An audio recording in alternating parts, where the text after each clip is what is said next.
इस personal जौन बात शिवानी जी के हम बोलत नहीं, ये हमार लड़ाई हो। मिया जा तो हमें तुम लड़ा जा। हां हम कुछो ना बोला बा हमने ना खाली तू लोग पीछे से बोला जा। बा हमने खाली देखो अच्छा कैसे मन करो खुबा।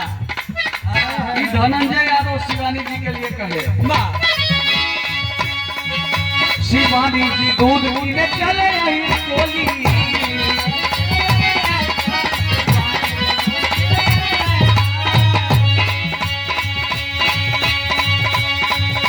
धरहरा के बुढ़वन के मान के लजोली,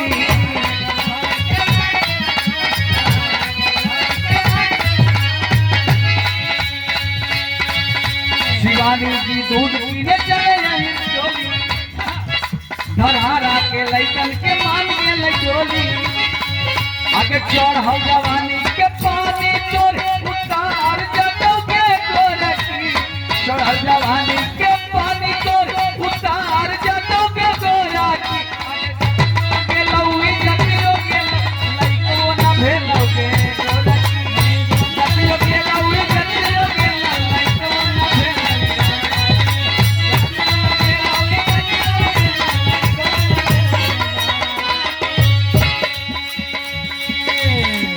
कुल बेकार हो गई।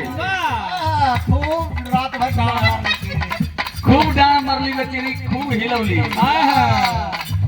आगे चढ़ल जवानी के